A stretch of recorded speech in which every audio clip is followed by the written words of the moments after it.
Você pode contar aos nossos espectadores qual foi o papel da CIA na destituição do governo? Olá, e bem-vindos a mais um episódio de Índia e a Esquerda Global. Se você é novo no programa, não se esqueça de se inscrever no canal. Considere também tornar-se membro do YouTube, apoiar no Patreon ou fazer uma pequena doação pelo link na descrição. Mas no mínimo, assista ao programa, curta, compartilhe e comente. Hoje o programa é muito especial. Eu viajei 2.500 quilômetros para entrevistar o Dr. T.M. Thomas Isaac. O Dr. Thomas é um dos economistas e líderes políticos mais influentes de Kerala.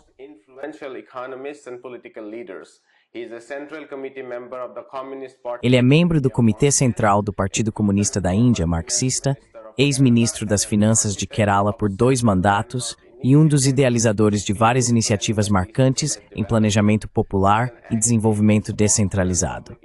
Como acadêmico, autor e intelectual público, escreveu extensivamente sobre o desenvolvimento de Kerala, finanças públicas e políticas econômicas alternativas.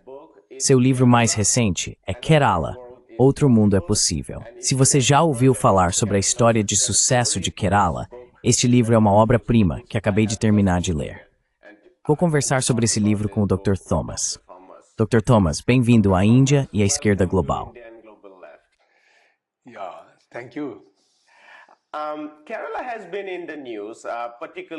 Kerala tem estado nas notícias, não apenas na Índia, mas em todo o mundo.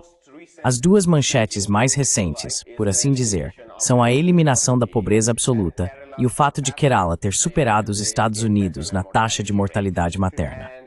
E embora seja errado chamar o modelo de Kerala de uma nova palavra da moda, ele existe há muito tempo. O Dr. Ahmed Hussain e muitos outros já escreveram sobre ele. Mas cada vez mais pessoas ao redor do mundo estão ouvindo falar do modelo de Kerala. No entanto, nem todos sabem o que esse modelo realmente é. Então, para introduzir esta entrevista ou discussão, como você definiria o modelo de Kerala?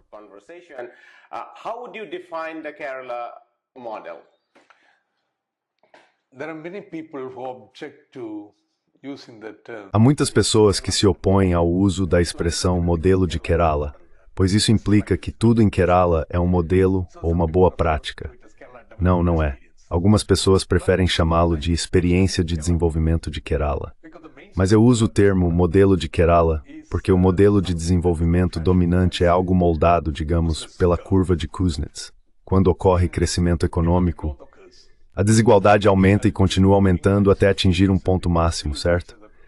Depois disso, os ganhos do desenvolvimento deveriam se espalhar e a desigualdade diminuir. Esse é o modelo de desenvolvimento tradicional. Kerala é diferente. Agora, com 1/20 da renda per capita dos Estados Unidos, a taxa de mortalidade infantil em Kerala é 5, enquanto nos Estados-mães é 5,6. A taxa de mortalidade materna por LAC em Kerala é 22, enquanto nos Estados-mães é 26. E até mesmo a expectativa de vida se tornou quase igual, 76, 77 anos. Sim.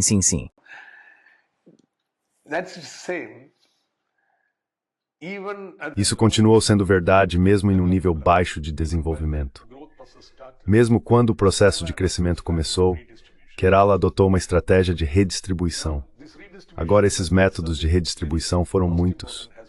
O mais importante foi a atuação de sindicatos fortes, que elevaram os salários para mais do que o dobro da média nacional. Isso é uma redistribuição de renda. Organizações camponesas fortes forçaram o governo a implementar reformas agrárias, o que representou uma redistribuição de ativos.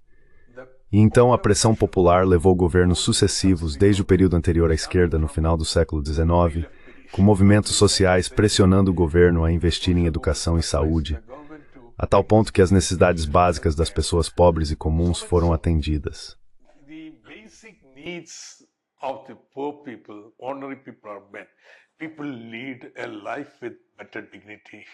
As pessoas levam uma vida com mais dignidade, dignidade humana. Então esse é o modelo de Kerala, redistribuição desde o início. Mas houve um tempo, até eu pensei, nos anos 1970, que o fantasma de Kuznets tinha nos alcançado, porque nosso crescimento econômico não estava acontecendo. Havia muitas razões para isso. Não a redistribuição, mas muitas outras razões. Mas agora isso não é mais o caso, porque o investimento em recursos humanos permitiu que os trabalhadores de Kerala buscassem oportunidades de emprego fora. Até um carpinteiro sabia ler em inglês, certo? Então, quando surgiram as oportunidades no Golfo, eles puderam ir para lá, as remessas começaram a chegar e assim a renda per capita também cresceu.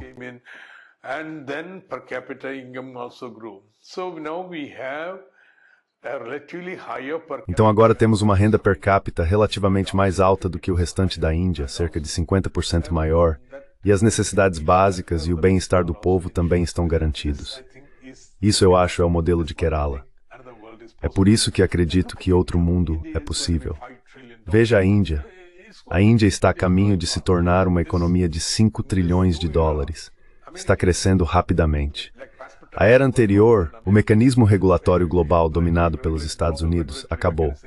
Agora os Estados Unidos estão em declínio, e a próxima era será basicamente a da China e da Índia.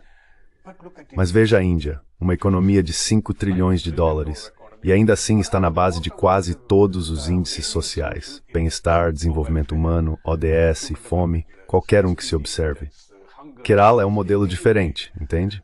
Kerala is different model, see. That's it.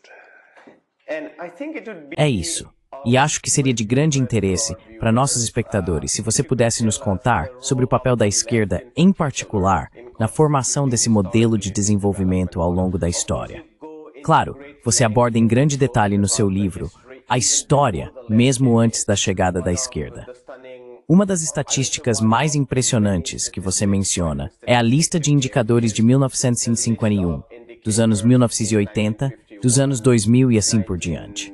E não pude deixar de notar que quando se trata de alfabetização, Kerala já tinha cerca de 40% de alfabetização na época da independência, em comparação aos 16% em outras regiões.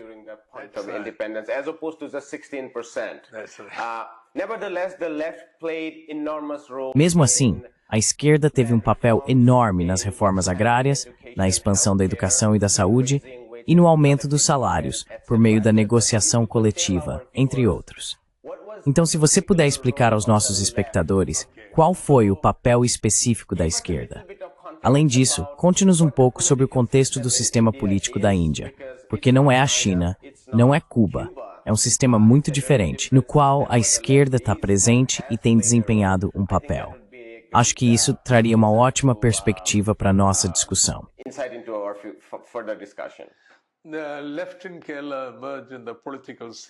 A esquerda em Kerala surgiu no cenário político no final da década de 1930 e na de 1940, tornando-se uma força hegemônica nos anos 1950. Mas a história não começa com a esquerda, ela antecede. Veja, a Índia era um sistema social baseado em castas, e uma grande, de fato predominante, maioria da população, as castas inferiores, era privada de educação, saúde, direito à propriedade e assim por diante. Assim, no final do século XIX, surgiram grandes movimentos de reforma social dentro de cada casta. Reformadores pregavam e preparavam Kerala para a nova era que se aproximava, e esses movimentos eram muito fortes entre as castas inferiores. Essa é a característica distintiva da renascença de Kerala. Até mesmo as castas mais baixas foram mobilizadas.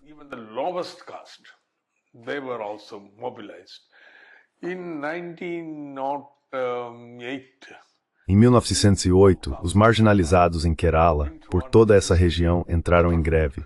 Foi a primeira greve de trabalhadores rurais em Kerala. Eles se recusaram a ir aos campos por meses. Sabe qual era a reivindicação deles? Não era por salários mais altos, era pelo direito de entrar na escola. Veja só, mesmo antes da luta pelo direito de entrar no templo, essa já era a demanda deles. Essa é a natureza peculiar do povo do Renascimento. E a esquerda, quando surgiu, ao contrário de muitas outras partes da Índia, realmente se envolveu em apoiar os movimentos das castas inferiores. Mas também se organizou de forma muito ativa em linhas de classe, a tal ponto que mais tarde esses ativistas das castas inferiores e outros se juntaram às organizações de classe. Essa é a base.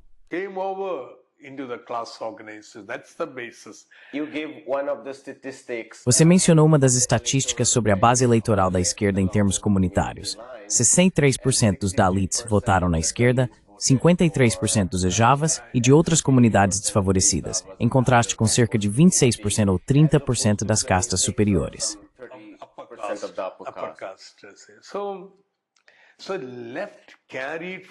Então a esquerda levou adiante esse legado.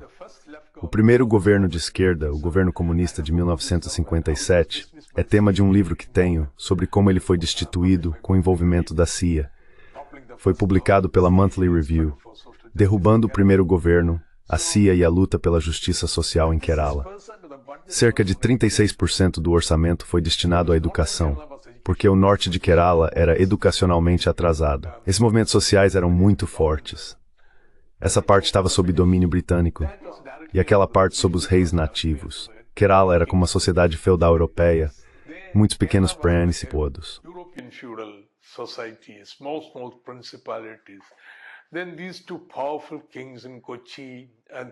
Então esses dois poderosos reis de Kochi e Trivandrum anexaram todos os territórios, tornaram-se os governantes centrais e eliminaram todos os chefes locais.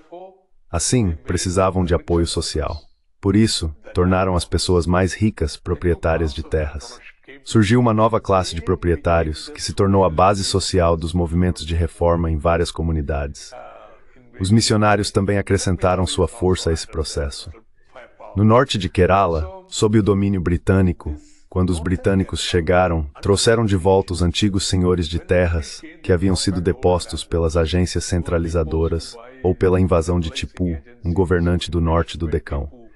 Assim, os britânicos restauraram os proprietários, e por isso o tipo de movimento social que se tornou muito ativo no sul de Kerala não ocorreu ali.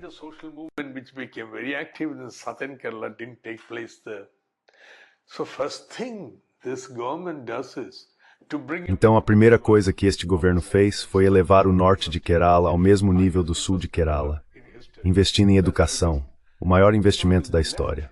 Esse foi o maior investimento.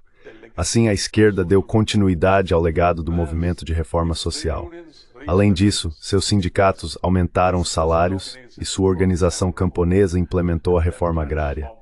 Isso transformou Kerala. Essa é a contribuição da esquerda. A tal ponto que há uma espécie de hegemonia da esquerda no Estado. Mesmo o partido de direita, o Congresso, não é tão conservador quanto no norte da Índia. Todo mundo em Kerala precisa adotar alguma variante de uma posição socialista.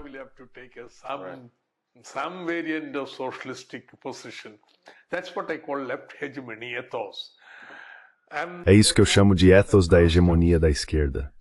E, portanto, também a questão de casta.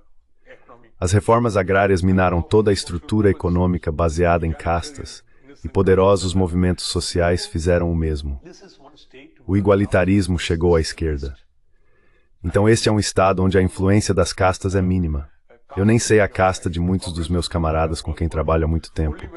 Só quando chegam as eleições é que você olha para as equações de casta. Ah, ele é daquela casta. Fora isso, ninguém se importa. Portanto, isso não é apenas bem-estar para o povo, é também uma ideologia mais igualitária, hegemonizando a região, a cultura, tudo. Acho que isso é muito importante.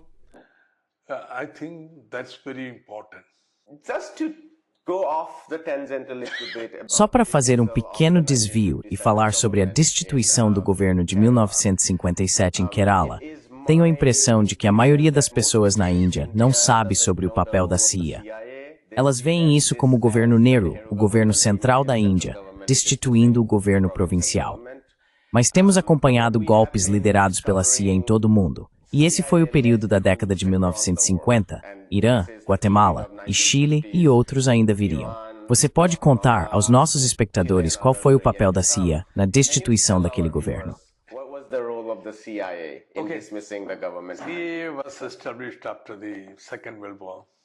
A CIA foi criada após a Segunda Guerra Mundial. Antes disso, a Índia estava sob o MI6, a inteligência britânica.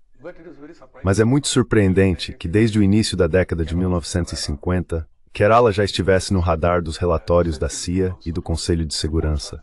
Eles diziam, algo está acontecendo nesse lugar.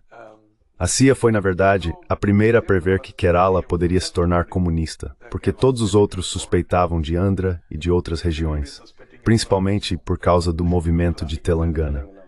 Então, eles acompanhavam e monitoravam Kerala de perto. E quando a esquerda venceu em Kerala, ficaram extremamente receosos de um efeito dominó em outros estados da Índia caso Kerala tivesse sucesso.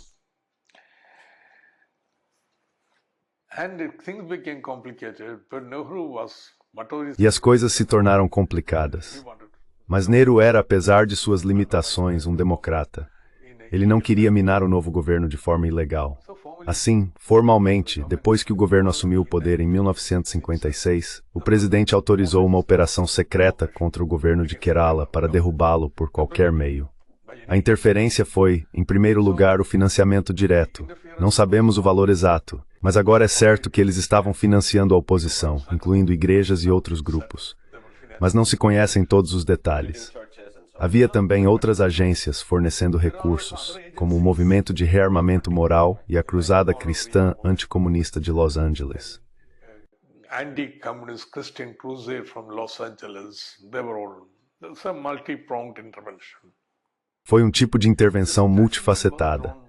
A estratégia foi inspirada na Guatemala e até na Guiana Britânica. Houve uma intensa campanha de propaganda. Só que, diferente da Guatemala ou da Guiana Britânica, não era possível interferir diretamente. A Índia seguia uma política de não alinhamento. Assim, a CIA operava por meio da inteligência indiana, o IB. Eles foram treinados não na Grã-Bretanha, mas nos Estados Unidos após a independência. Indião mantinham muito contato eles. A inteligência indiana transmitia notícias muito alarmantes sobre Kerala, minando o controle de Nehru sobre a região. A terceira intervenção na esfera cultural. A esquerda tinha total sobre a cultura. Left had total control over culture. Every name in Kerala, artist or literary. Todos os grandes nomes de Kerala, artistas ou figuras literárias, estavam à esquerda. Então eles quiseram criar uma fonte alternativa de intervenção cultural. Fundaram a Southern India Book House em Chennai e reuniram muitas pessoas, incluindo C.J. Thomas, um dos nossos melhores dramaturgos. Não acho que soubessem que eram agentes da CIA, mas criaram uma organização que começou a dar respeitabilidade ao anticomunismo, algo que simplesmente não existia antes. Depois, a igreja assumiu a liderança. Após a luta contra o governo comunista, quando esse governo foi destituído, o próximo primeiro-ministro de Kerala, Sankaranandam, deu uma coletiva de imprensa na qual agradeceu ao CIS. Muito embaraçoso para os americanos. Very embarrassing for Americans. They issued a denial. Only Hindu carried. Eles emitiram uma negação. Apenas The Hindu publicou no Dia de Ação de Graças. Temos procurado o material, tem um coautor, Richard Frank, e ele tem se dedicado a isso, entrando com pedidos pela Lei de Liberdade de Informação, solicitando, reenviando, apelando. Levou quase 15 anos para conseguirmos todos os documentos que usamos. Mas o documento mais importante que achávamos estar guardado com segurança nos arquivos de Kansas City é uma espécie de relatório de toda a operação. Esse ainda não está acessível, eles removeram tudo, então é um caso muito estranho. Se você olhar para a Guiana Britânica, há uma tese de doutorado, Guatemala, uma tese de doutorado, o que aconteceu no Congo, existem teses de doutorado para todos esses casos.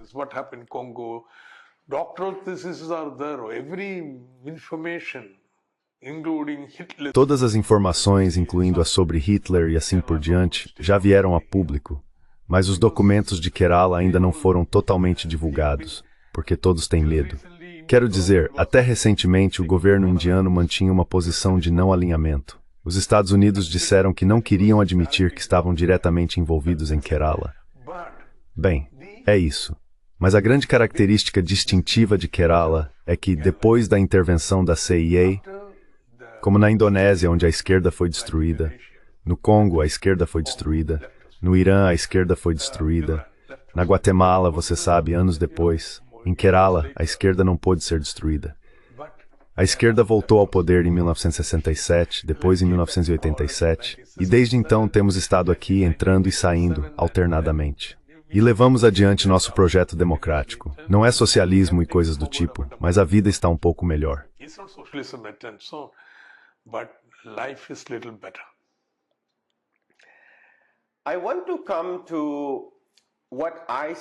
Quero abordar o que vejo como um dos aspectos centrais do seu livro: Não apenas celebrar o sucesso de Kerala nos setores sociais, nos salários e assim por diante, mas também destacar os problemas, especialmente o desemprego, sobretudo entre os gêneros.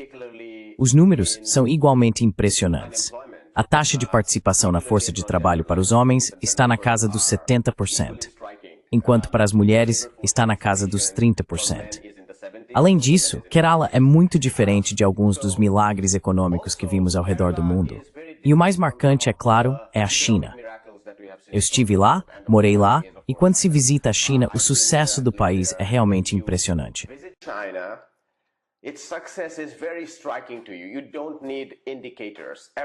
Você não precisa de indicadores. Tudo é muito marcante, porque a China conseguiu desenvolver sua infraestrutura. Você escreveu neste livro que a infraestrutura em Kerala não está à altura em muitos aspectos. Esse é o maior contraste com a China. Sim, absolutamente. E eu acho que se pudéssemos fazer isso, ou se Kerala conseguisse fazer isso, então seria um milagre, não apenas um modelo. Então, se você pudesse contar aos nossos espectadores sobre essas contradições, Kerala tendo indicadores sociais extremamente impressionantes, mas apoiando-se numa base econômica que provavelmente precisa de transformação, ou de qualquer forma, dependendo de como se olha para esse problema.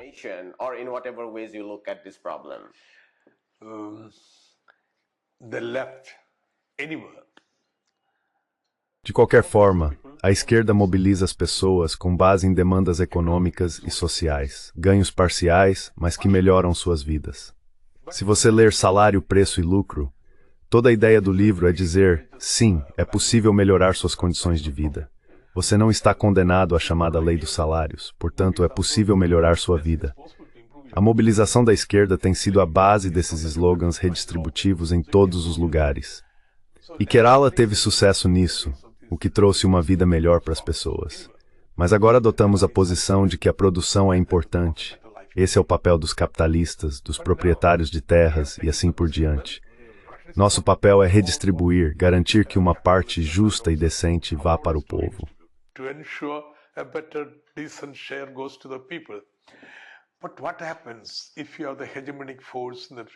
Mas o que acontece quando há uma força hegemônica na região e um desenvolvimento desigual do movimento na Índia? Ficamos presos aí, entende? É muito difícil avançar apenas em termos de bem-estar. E não só isso. Agora todo mundo é educado, todo mundo vive até os 80 anos. Então surgem novos desafios. Os empregos, as funções que os pais exerciam já não são aceitáveis para os educados. Eles não querem fazer esse tipo de trabalho. Você sabe, Kerala tem o maior índice de desemprego, como você disse. Mas Kerala também tem a maior taxa de imigração da Índia. Cerca de 4 milhões de pessoas trabalhando fora. Porque os educados não querem assumir os empregos tradicionais e suas expectativas são muito mais altas.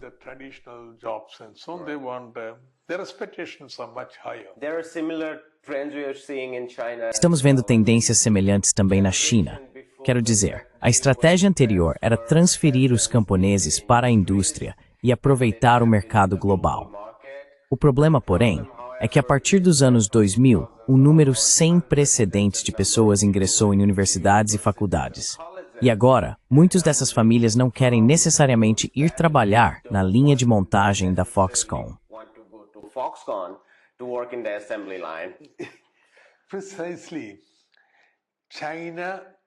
Exatamente. O grande sucesso da China é que eles conseguiram fazer essa transição. Fui para lá no início dos anos 1980 e visitei um mercado de pulgas em Xangai. Naquela época, as empresas tradicionais de condado e vilarejo eram um modelo. Alguns anos atrás, voltei e disse ao guia que queria ver um mercado de pulgas, apenas por nostalgia. Atravessamos o rio e fomos até lá, mas estava completamente diferente. As antigas empresas haviam desaparecido, substituídas por tecnologia avançada de nível mundial. A China conseguiu fazer a transição. O Canadá ainda não fez essa transição.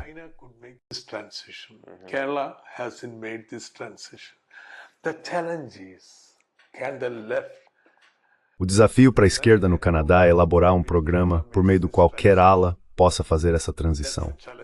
Esse é o verdadeiro desafio para a esquerda. Sem isso, é difícil sustentar o poder hegemônico em Kerala, porque a próxima geração não quer esses empregos. Se você disser a eles que precisam esperar por uma revolução antes de conseguirem empregos melhores, ninguém vai ficar com você. Eles estão votando com os pés, estão migrando para fora. Portanto, Kerala precisa se industrializar, mas não com qualquer tipo de indústria. Deve ser com indústrias baseadas em conhecimento e em habilidades mais adequadas aos seus recursos humanos e naturais.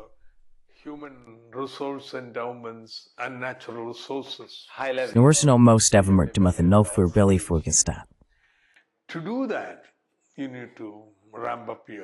Para fazer isso, é preciso ampliar sua infraestrutura. Hoje é muito difícil para um governo estadual fazer isso, porque é necessário um montante enorme de dinheiro. Eu fiz um cálculo e mostrei que se você seguir o processo normal, apoio orçamentário, e quiser desenvolver essa infraestrutura, levaria um quarto de século para colocá-la no mesmo nível da Índia. Até lá, já teríamos perdido o bonde. Então, elaboramos um método de endividamento extra-orçamentário por meio de uma entidade independente que realizaria o investimento em infraestrutura. O governo central agora interveio, há uma disputa em andamento, um caso na Suprema Corte. Isso vai continuar. Mas fizemos isso e agora estamos recuperando a infraestrutura muito rapidamente.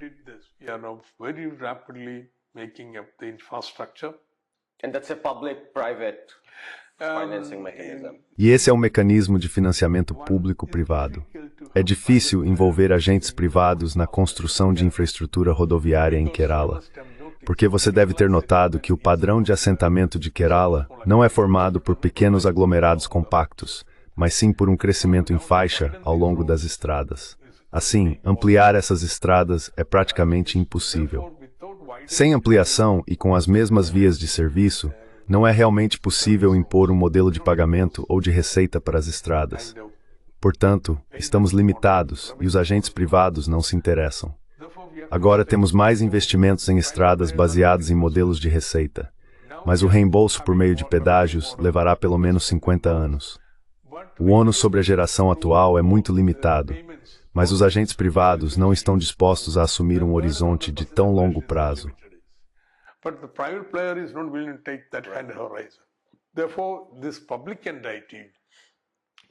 Portanto, essa entidade pública toma empréstimos no mercado, de forma super eficiente. Queremos demonstrar que há um novo participante no mercado monetário indiano que é muito eficiente. Emitimos um Masala Bond no mercado de Londres e houve o espetáculo de um ministro-chefe comunista de Kerala tocando o sino na Bolsa de Valores de Londres. Muita gente achou isso muito curioso e tudo mais, mas estávamos apenas demonstrando que somos agentes capazes de lidar com o mercado financeiro moderno. E essa entidade teve sucesso, e Kerala está se transformando. Depois disso, novas indústrias começaram a surgir. Atualmente estou envolvido, não liderando, mas participando, de uma grande campanha para garantir maior participação das mulheres na força de trabalho. As mulheres são tão bem educadas quanto os homens. Provavelmente ainda mais em certas áreas. Sim, mais educadas. Portanto, estamos tentando melhorar os empregos locais para que elas possam ser empregadas localmente. Não é que as mulheres vão migrar e assim por diante. As famílias delas estão aqui e tudo mais. Vai levar algum tempo. Mas com empregos locais, as mulheres poderão ser empregadas. Essa será a próxima transformação de Kerala. Veja, quando há um desemprego tão alto, a mobilidade ascendente dos grupos marginalizados diminui. Elas são as primeiras a serem empurradas para fora do mercado de trabalho. Mulheres, castas e tribos desfavorecidas e assim por diante. Portanto, resolver o problema do desemprego também é fundamental para resolver a questão de gênero em Kerala. Por isso, estamos agora com uma grande iniciativa para envolver as mulheres em empregos locais e capacitá-las.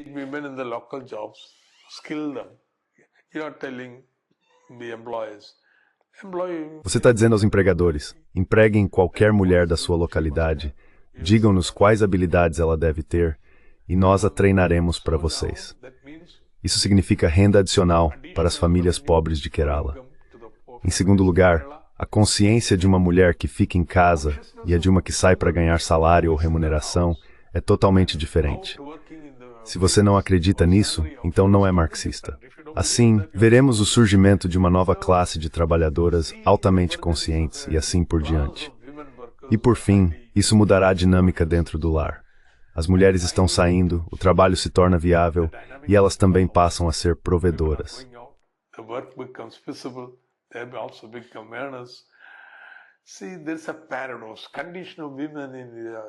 Veja, há um paradoxo. A condição das mulheres em Kerala é muito melhor do que no restante da Índia. Mas o status das mulheres, sua posição em relação aos homens, é tão atrasado quanto em qualquer outro lugar. Agora acho que esse é o ponto-chave, uma intervenção fundamental que vai acontecer. É bom que você tenha mencionado isso.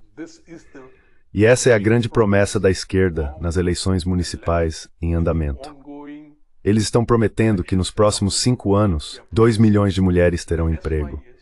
E isso vai mudar a economia local, isso vai mudar as famílias em Kerala.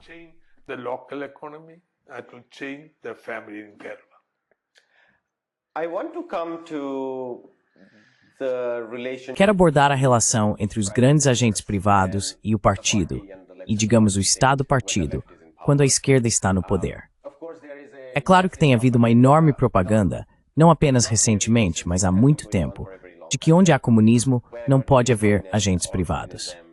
A China evidentemente demonstrou de forma bastante clara que isso é falso.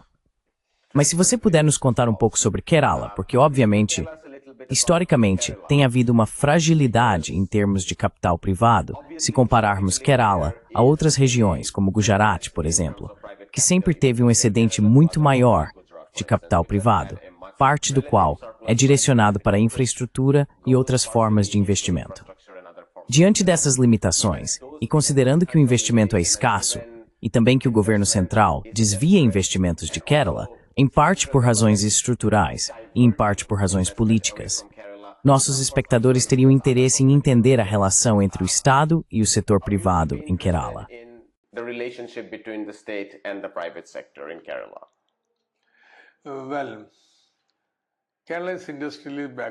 Bem, Kerala é industrialmente atrasado não por causa dos sindicatos, mas por causa de uma classe empresarial fraca.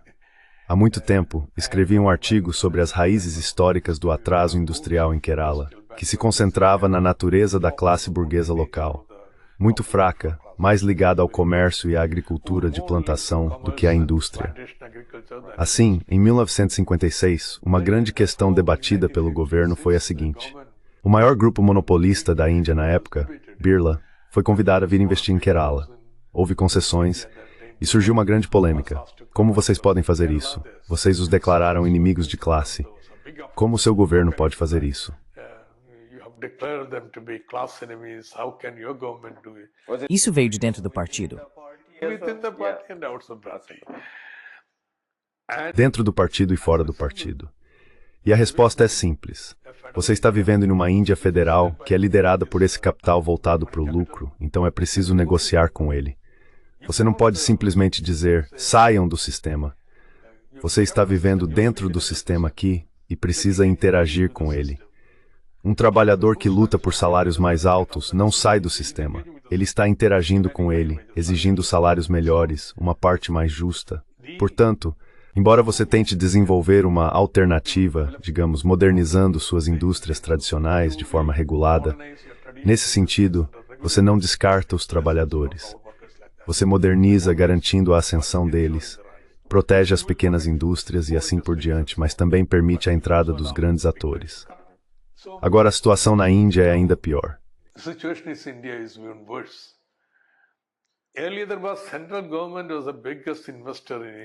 Antes, o governo central era o maior investidor na Índia, por meio do setor público.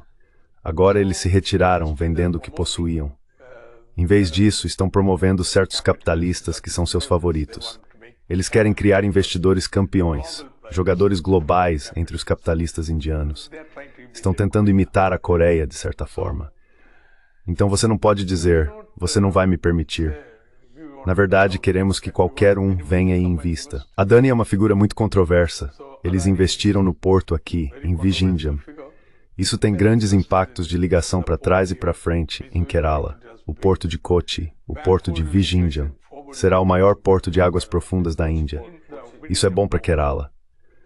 É claro que alguns outros ganham dinheiro. Isso faz parte do sistema. Não há como escapar disso. Você ainda está dentro do sistema.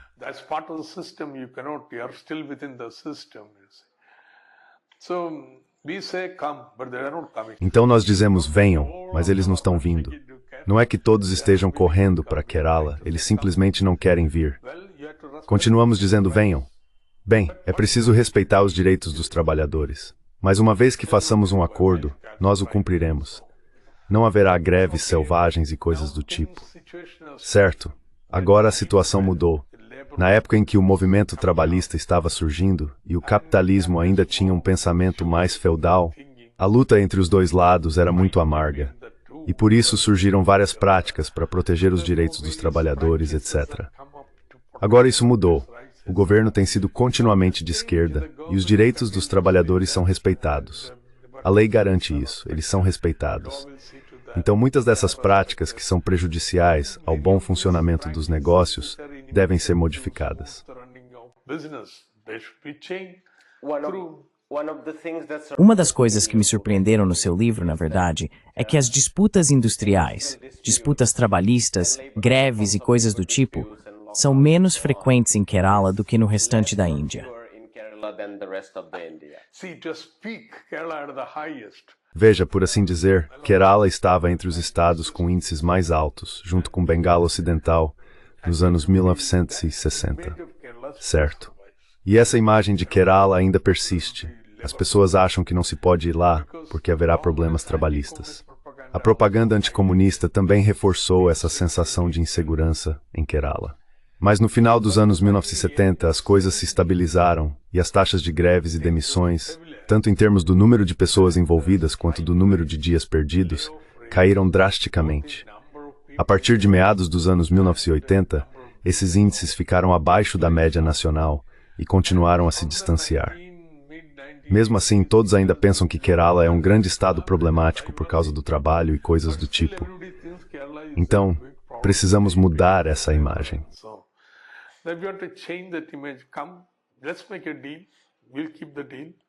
Venha, vamos fazer um acordo. Cumpriremos o acordo. Aceitamos que você está aqui para ganhar dinheiro e ter lucro, tudo bem. Mas garanta que pagará um salário decente aos trabalhadores. Se fizer isso, prometemos que você receberá um serviço melhor, tanto dos trabalhadores quanto do governo. É muito importante para Kerala capacitar os trabalhadores, para que o Estado tenha o maior número de profissionais qualificados. Essas são algumas das áreas em que estamos trabalhando agora. Veja, trabalhadores qualificados aproveitando a economia global de trabalho sob demanda. Certo, vamos trabalhar aqui. As pessoas dizem, você está promovendo a economia de trabalho sob demanda, deixando os trabalhadores inseguros e assim por diante.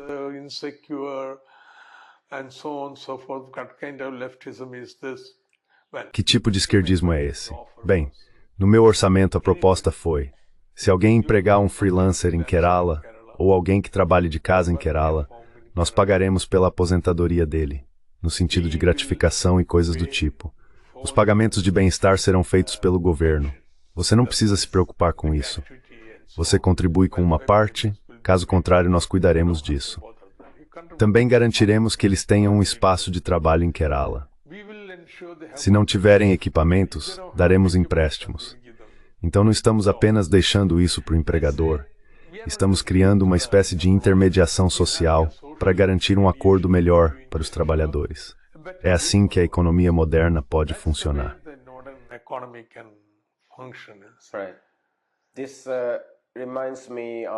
Isso me lembra novamente da China, em certos aspectos. O Estado garante um conjunto completo de seguranças, da saúde à educação e, claro, a terra para começar, entre outras. Eles permitiram que essas grandes economias de plataforma operassem, o que gera argumentos válidos de ambos os lados. É verdade que as pessoas trabalham muito, as jornadas são longas, muitas vezes repentinas e irregulares. Os pagamentos não são o que deveriam ser. A China se tornou muito cara, então, mesmo que se garanta um conjunto de seguranças sociais, o custo de vida geral ainda é muito alto e muitas vezes insuficiente. Conversei com membros do partido dentro do PCC e alguns deles não estão satisfeitos com essas grandes economias de plataforma.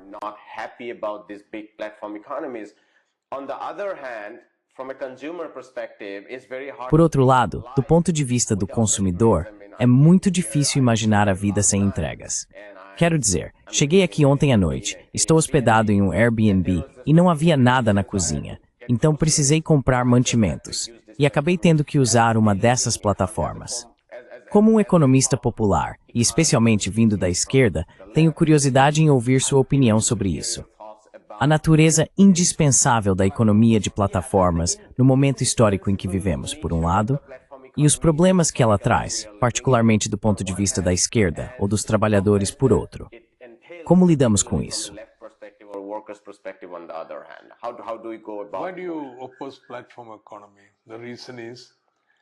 Por que eu me oponho à economia de plataforma?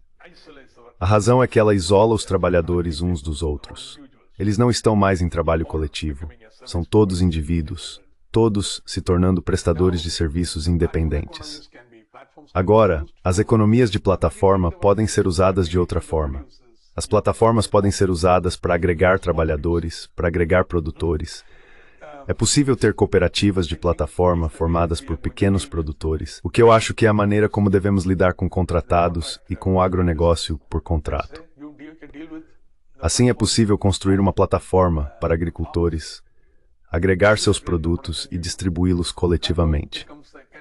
A plataforma então se torna uma espécie de organização cooperativa que reúne os agricultores. E da próxima vez que você vier, verá prestadores de serviços locais na plataforma. Cada distrito em Kerala poderia ter 2 pessoas de entrega. Qualquer coisa de qualquer mercado ou loja que você quiser, elas entregariam na sua casa. Isso também protege os pequenos produtores, não apenas os grandes shoppings, mas também os pequenos produtores, hotéis locais e assim por diante.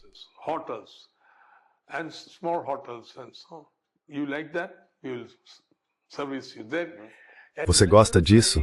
Vamos oferecer isso a você. Um campo de jogo equilibrado para pequenos produtores. Há tantas unidades de trabalho autônomo de mulheres em Kerala atuando por meio do Kudumbashree. Agora elas acham difícil competir com os grandes shoppings e coisas do tipo, mas agora haverá informações disponíveis sobre esses pequenos produtores. Você quer a comida entregue na sua casa, quer os produtos entregues na sua casa. Então cada governo local não será uma plataforma em nível estadual. Terá uma plataforma, um serviço que entrega bens às residências, presta serviços técnicos, de reparo, manutenção e assim por diante. Cada governo local terá uma equipe responsável por isso. Você também terá equipes de serviços de saúde. Então tudo isso será administrado por plataformas, mas sem separar as pessoas. Pelo contrário, reunindo-as como uma equipe.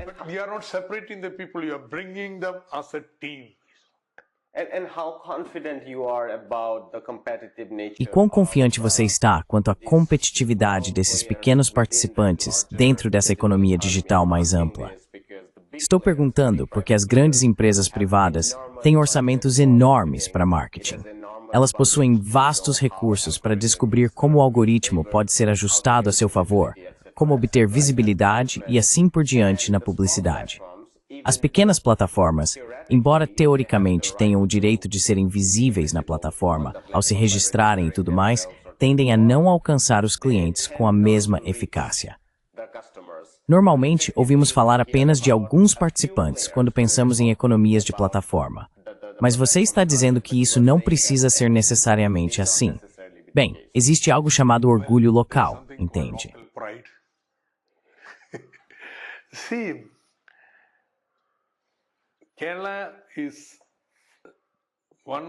Kerala é um dos estados da Índia onde a descentralização democrática foi levada a um nível muito alto.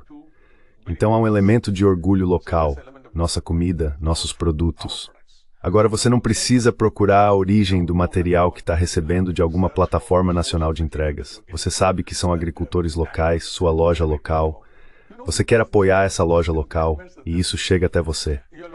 Acho que, por estar ligado aos governos locais, sua base de apoio seria esse orgulho local. Em segundo lugar, esperamos construir um movimento, uma espécie de mobilização social para isso. Queremos empregar 2 milhões de mulheres em 5 anos. O número total de mulheres empregadas fora de casa será de 2 milhões, o dobro do número atual de trabalhadoras. Outside the house will be 2 million, double the number of workers. So you need to have a social movement. Então é preciso ter um movimento social. Você tem uma grande organização de grupos de mulheres nos bairros e todas elas vão se envolver. Isso vai gerar um movimento. O movimento tem sua própria criatividade. Vamos dar trabalho a essas plataformas nacionais aqui. Acho que isso será viável. É um mundo livre.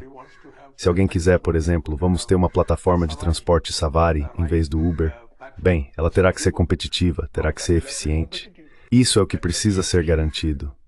O orgulho local não basta. Se não forem eficientes, ninguém vai usar. Mas podemos aprender rápido. Essa é a vantagem da tecnologia. Talvez não estejamos na liderança, mas podemos aprender mais rápido.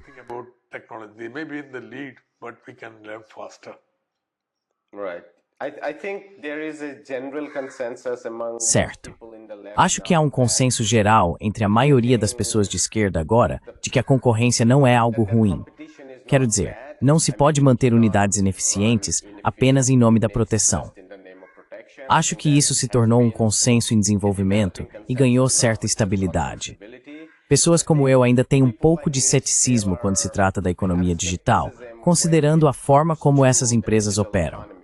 Então, se estivermos falando da indústria do aço, acho que pessoas como eu já estão entre aquelas que dizem que apenas em nome de proteger os trabalhadores, não se pode continuar sustentando unidades completamente não competitivas.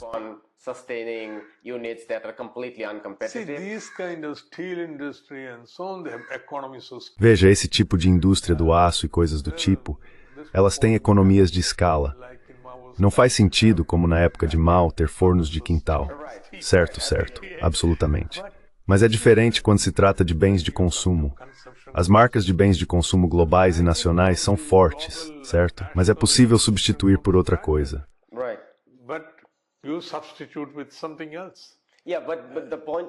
Sim, mas o ponto que estou levantando é que a economia digital tende a ser mais desigual, favorecendo os grandes players ainda mais do que a economia material, por causa de como os algoritmos funcionam. Isso, você está absolutamente certo. Mas você não tem escolha, certo? Não, é verdade. Você não desiste da luta, não é lutando.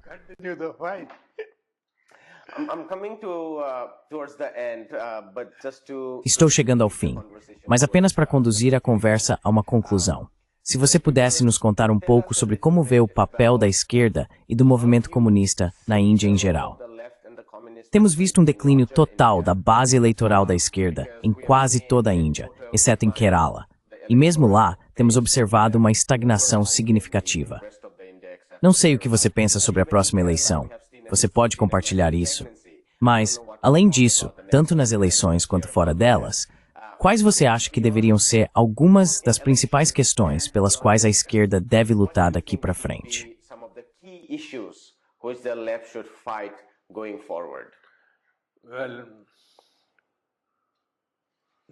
Bem, o auge da esquerda foi durante o primeiro governo da UPA, em 2004. Havia quase 62 membros no parlamento. Agora caiu para apenas 6, muito rapidamente. Mas aquele foi o ponto máximo. Por 2 ou 3 décadas após o período do estado de emergência, a esquerda estava indo muito bem. Há muitas razões para isso. Primeiro, o colapso do socialismo na Europa, pode-se dizer, acabou nos alcançando com a globalização e tudo mais. O recrutamento entre as gerações mais jovens vem diminuindo. Segundo, o tipo de polarização comunitária que temos visto, vocês não conseguiram impedi-la, e também a questão de castas. Somos uma organização baseada em classe, mas essa política de identidade claramente enfraqueceu o nosso desafio.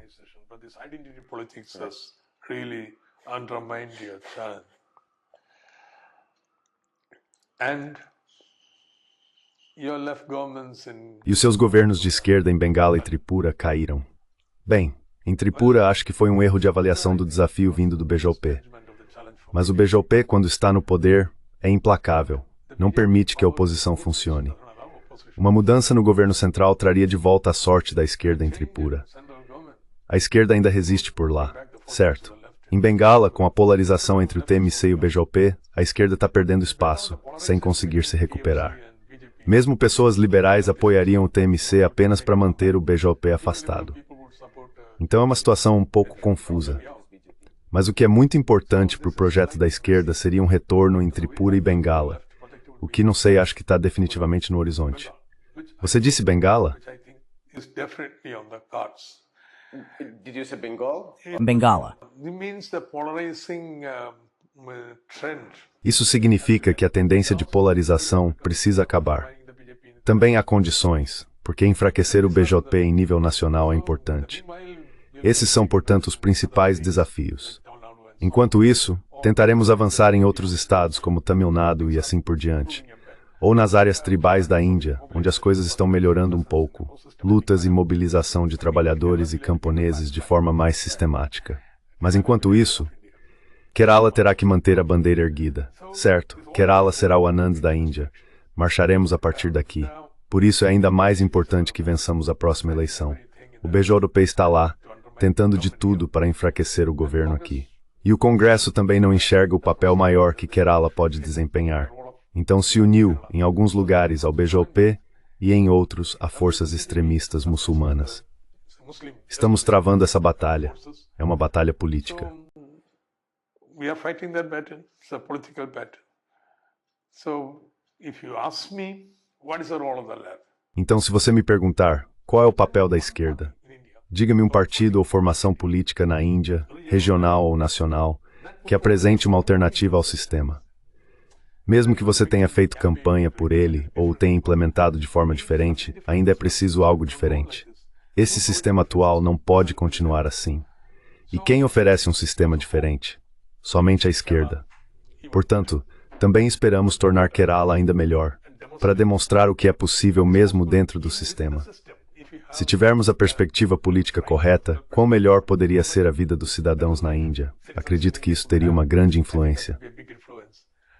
Kerala mostra que, com o nível atual de desenvolvimento, cada cidadão da Índia pode ter moradia, alimentação, educação, saúde, garantindo uma vida decente e digna. É isso que Kerala demonstra. Queremos mostrar isso ainda mais porque tem um grande impacto nacional.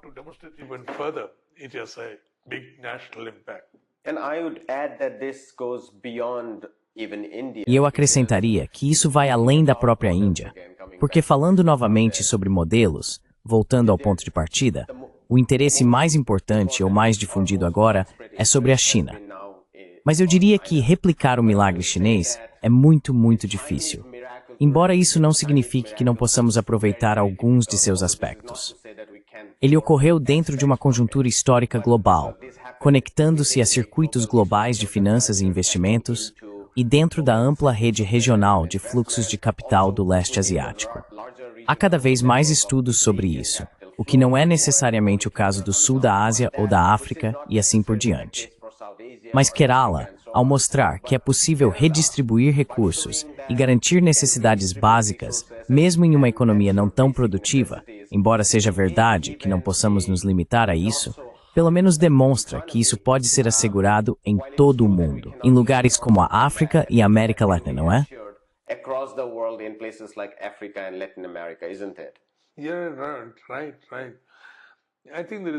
Sim, certo. Acho que há muitas lições a serem aprendidas com a experiência do Canadá, e o Canadá também precisa aprender com os outros. Por exemplo, veja a descentralização democrática. O que ela pode contribuir para o aprofundamento da democracia. Não há futuro para o socialismo sem democracia. Então temos uma política democrática competitiva em Kerala. Isso não impediu Kerala de se descentralizar e acomodar diferentes pontos de vista, mas ainda assim mantém seu poder hegemônico. Ou veja o que a educação pode fazer. Há muitos lugares na Índia e no mundo. O mais próximo de Kerala seria o Sri Lanka. Por isso pensei que esses dois lugares poderiam aprender lições um com o outro de uma forma muito mais profunda. Cada lugar as pessoas sabem o que funciona melhor para elas, mas ainda assim é importante aprender uns com os outros.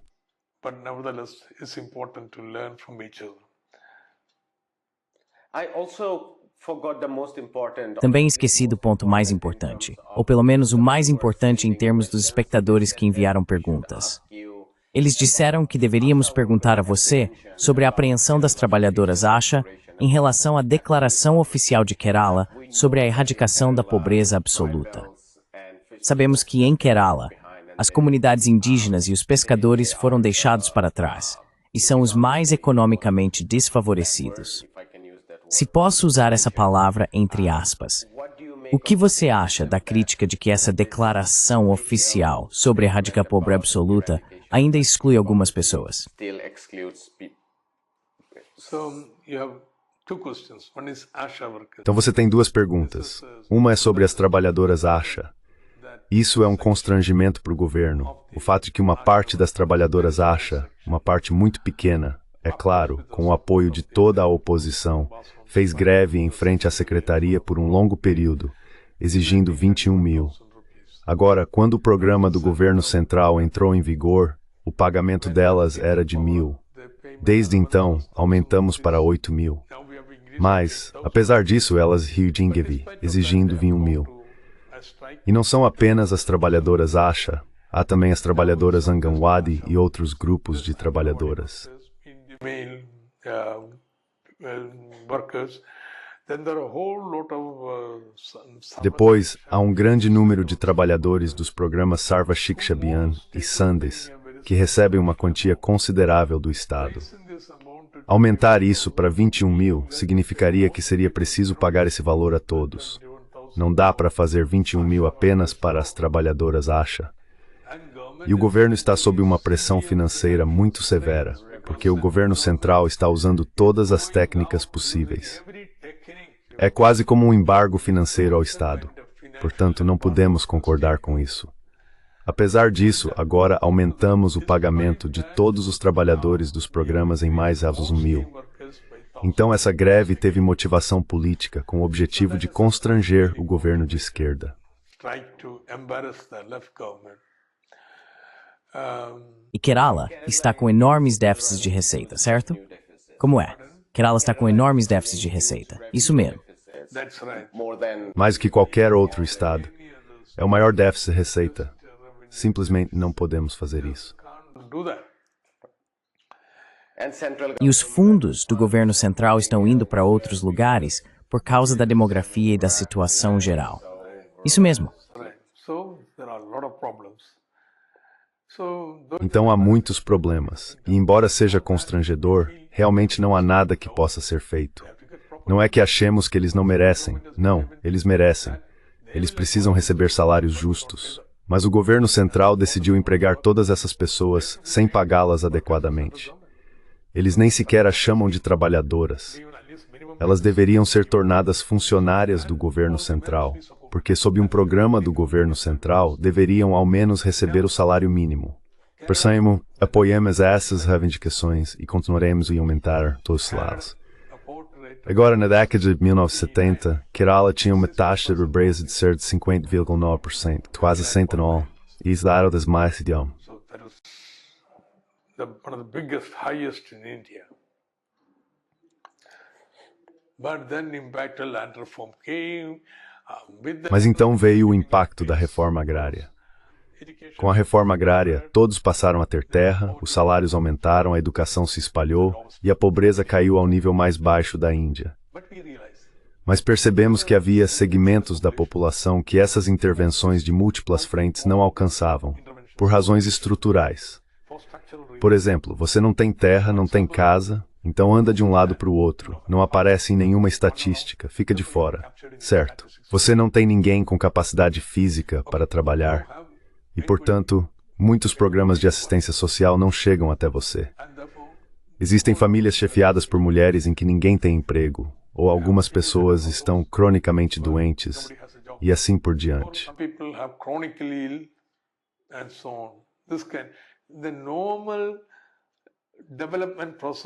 O processo normal de desenvolvimento os deixa de fora por várias razões estruturais.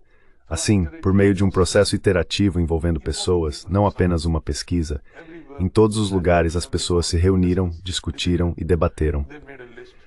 Fizeram uma lista e depois, com base em fatores de risco, também houve uma avaliação objetiva. Identificamos 64.006 famílias. Em seguida foram elaborados microplanos para cada família, com a participação delas. O que deve ser feito para tirá-las da pobreza? Algumas pessoas não têm ninguém com capacidade física para trabalhar, então devem receber alimentação e moradia gratuitas. Se não tiverem casa, então alugue uma e entregue essa casa a elas.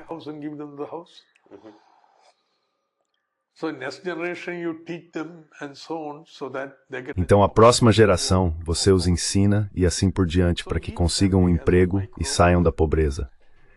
Cada família tem um microplano. Normalmente, o governo administra tudo por meio de regras esquemáticas. Cada programa tem suas próprias regras. Mas não há regra para isso. Você pode fazer um plano local. Só precisa ser transparente. Todos devem ver o que está sendo feito. Depois, gaste o dinheiro e tire-os dessa situação. Nós os tiramos. Agora decidimos avançar ainda mais. O governo da Índia diz que não há pobreza em Kerala, mas sabemos que existe pobreza absoluta. Definimos certos critérios, mas esses critérios não foram claramente estabelecidos. Por exemplo, as pessoas não carecem apenas de calorias, mas de nutrição adequada.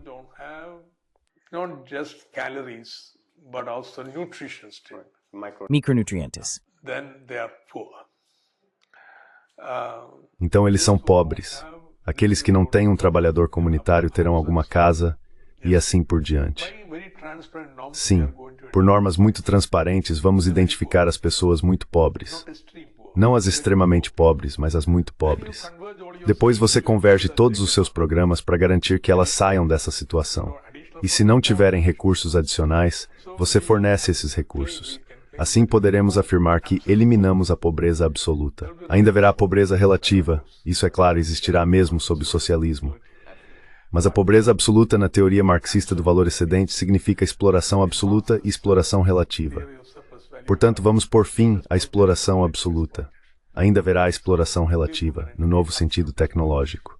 Mas vamos garantir que ninguém em Kerala seja pobre.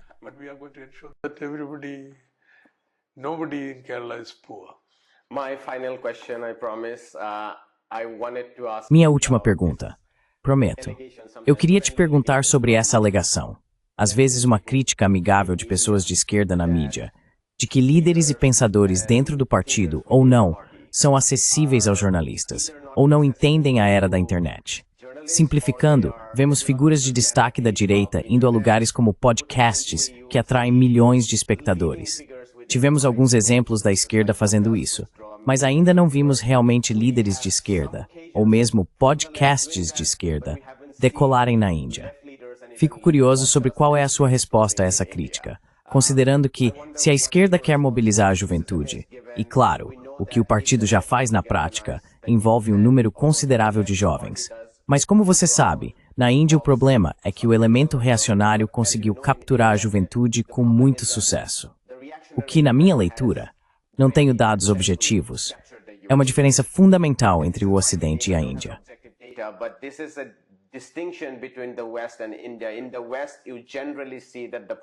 No Ocidente, geralmente se vê que o elemento progressista está entre os mais jovens, seja em relação à Palestina ou a questões de classe.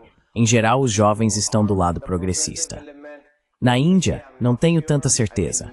Muitos jovens são bastante reacionários, e a onda de direita que surgiu no país desde 2011 ou 2012 capturou a fascinação deles.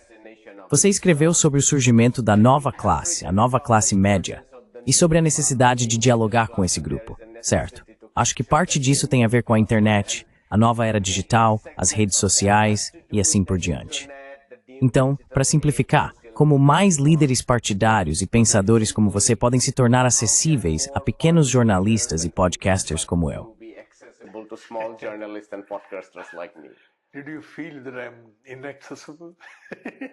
Você sentiu que eu sou inacessível? Você era acessível. Eu sou muito acessível. Mas sabe, os líderes de esquerda são acessíveis às pessoas. A tradição, porém, é que você não faça muita projeção na mídia. Isso é tradicionalmente considerado inadequado. Mas o mundo mudou. Agora tudo funciona com imagens. As imagens constroem e destroem você. Por isso é muito importante que a imagem da esquerda e dos líderes de esquerda seja atraente para as pessoas, especialmente para a geração mais jovem. Então a esquerda precisa aprender a trabalhar com as novas mídias. Mas há algo terrível acontecendo. A grande mídia está totalmente capturada pelo establishment. Totalmente. Nunca aconteceu, global ou nacionalmente, dessa forma. Agora, com a interligação de diferentes sistemas multimídia, as economias de escala importam muito. Economies of scale matter so much. You have no chance to compete with them. Você não tem chance de competir com eles. Portanto, é muito importante olhar para as novas mídias, as redes sociais, onde sim, essas plataformas são controladas por multinacionais, mas ainda assim existe software livre e outras alternativas. Ainda é possível criar espaços onde se possa atuar com mais liberdade do que na mídia tradicional. Agora há uma conscientização sobre isso, e cada vez mais atenção está sendo dedicada a esse tema. Em Kerala, estão sendo feitos grandes esforços para fortalecer nossa presença nas novas mídias. Eu mesmo sou agora o editor de um portal de notícias, The Left Views. Vamos lançá-lo em cerca de um mês. Mais do que apenas opiniões, ele trará notícias sobre as lutas dos trabalhadores, camponeses e outras organizações de massa na Índia. E veja bem, é Left Views, não View. Just left views, not view. So it will reflect the broad spectrum of left. That's the aspect. Então isso refletirá o amplo espectro da esquerda. Estamos fazendo uma mobilização. E não se trata de que os partidos de esquerda devam criar sua própria plataforma. É importante se aliar e apoiar qualquer mídia independente. Qualquer mídia independente, mesmo que não seja de esquerda, é muito, muito importante. Acho que também é um papel importante do governo de esquerda apoiar esse tipo de mídia. Canais locais em Kerala também são criadores de conteúdo. Eles não estão apenas retransmitindo canais tradicionais. Portanto, tudo isso precisa ser apoiado. É importante perceber que o sistema de comunicação mudou completamente, de forma absoluta. A esquerda costumava ser a melhor, a mais avançada em comunicação nas décadas de 1950, 1960 e 1970.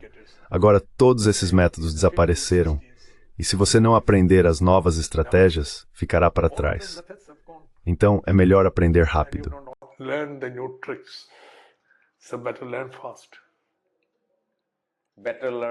Melhor aprender rápido. Vamos encerrar por aqui. Dr. Thomas Isaac, foi um prazer e um privilégio incríveis em entrevistá-lo. Pelo seu tempo.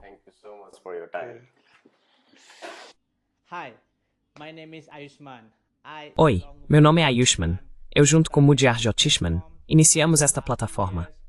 Nos últimos 2 anos, temos tentado produzir conteúdo para as forças de esquerda e progressistas. Até agora, entrevistamos economistas, historiadores, comentaristas políticos e ativistas. Se você gostou do nosso conteúdo e quer que construamos um arquivo para a esquerda, tenho 2 pedidos para você.